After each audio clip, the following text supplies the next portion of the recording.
Hello, everybody, and welcome to another episode of Box Office Talk. This is the show where I break down what happened at the box office, see if my predictions for the top 5 are correct, and then make predictions for next week's top 5. So let's get right on into it. Last week, I predicted that number 1 would be The House with a Clock in its Walls, number 2 would be The Predator, number 3 would be The Nun, number 4 would be A Simple Favor, and number 5 would be Assassination Nation, and I only got 2 out of 5 of my predictions right, mainly because there is a couple reshufflings in there. There's also one movie that didn't even make it into the top 10 overall, so let's go over what actually happened. Number 1 was, of course, The House with a Clock in its Walls. It did make a very low number, though. It only made $26 million on its opening weekend, and worldwide it is only sitting at $30 million as of right now. The budget is only $42 million, so it is relatively pretty low for a film like this. So I do think it has a chance to make its money back and double it and all that. And if you want to compare Jack Black movies, this movie actually had a $3 million bigger opening than the Goosebumps movie did. So that's pretty good, I guess, if you wanted to do that. A lot of people were comparing this movie to that anyways. I guess it is a little disappointing that it didn't open up any larger, but it's still not terrible of an opening. Number 2 is A Simple Favor. I know this movie opened up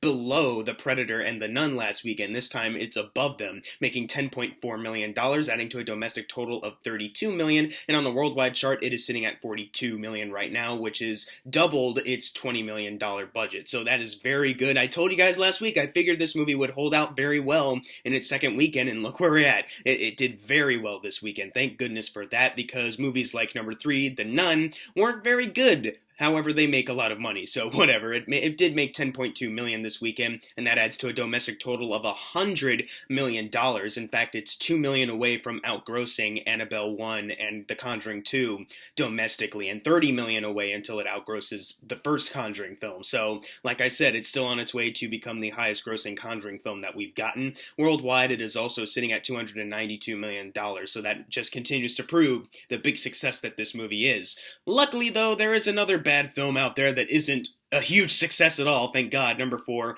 The Predator. It made $8 million this weekend, adding to a domestic total of $40 million, and on the worldwide chart, it is only sitting at $95 million. Oh, it just fell right below A Simple Favor and The Nun. That's kind of embarrassing, to be entirely honest. And worldwide, it was able to surpass its initial production budget of $88 million, but it still needs to get to about $176 if you double it in order to be considered a success, and I'm not entirely sure it's going to do that. Now, I guess you can say that it did outgross Predator 2 both domestically and worldwide, so that's good at least. It's not the lowest grossing one, but it still has a ways to go until it outgrosses any of the other ones. So I feel like the studio was expecting this movie to just outgross all of them in like 2 weeks, but nope, here we are. It's barely doing that at all, which has got to be a huge disappointment for them. Number 5 is Crazy Rich Asians, which is disappointing to no one financially. It made $6 million, and that adds to a domestic total of $159 million. And on the worldwide chart, it is sitting at 206. So it had outgrossed the $200 million margin, which is very good for this film overall. That's fantastic. I don't really have that much more to add on it, other than it's just a really big success, and I'm proud of it. It's a really solid movie, and I'm glad a lot of people really enjoyed it. Moving on to number 6, however, is a movie that isn't doing that well, and that is White Boy Rick. Oh, dang it. It made only $5 million, and that adds to a domestic total of $17 million. There is no worldwide numbers yet, so right now, with a budget of $29 million, when you double that, this movie is a pretty big flop right now, and that kind of sucks. I heard a lot of mediocre things about this movie, though, so maybe the mediocre word of mouth really got to a lot of people and prevented them from seeing it. Number 7, we have Peppermint, which made $3.7 million, adding to a domestic total of $30, and on the worldwide chart, it is sitting at $36 million. So it's like $14 million away from getting to the doubling point of its $25 million budget. I'm not sure if it's going to get there, especially domestically, since that's gone down so low. I don't think any other places worldwide are really going to bump it up anymore. So I think it's still safe to say that this is a pretty big flop. I don't know if they were trying to set up a new action franchise with this or whatnot or not, but I doubt that we'll see any more Peppermint films at all in the future. Number 8 is Fahrenheit 11/9, which is a documentary I didn't know was coming out, but here it is. It made $3.1 million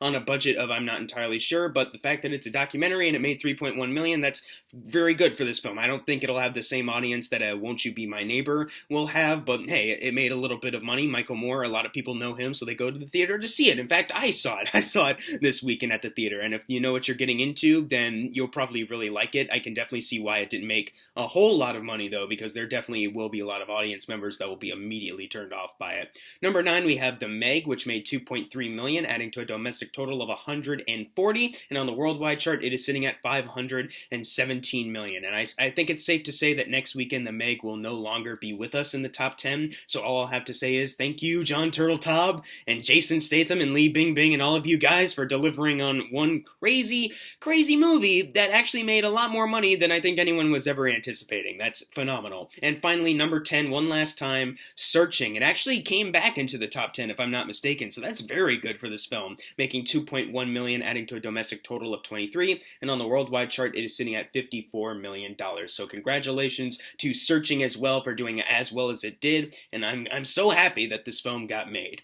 And now we move on to the number 11 spot, the movie I predicted to make it to the top 5, but it didn't. Assassination Nation. It made only $1 million on a budget of I'm not sure, but I doubt that it was anything like really low, like 100,000 or something, so that this $1 million opening is good. No, it's definitely at least 5 million or 10 at least. So yeah, this is a pretty big flop.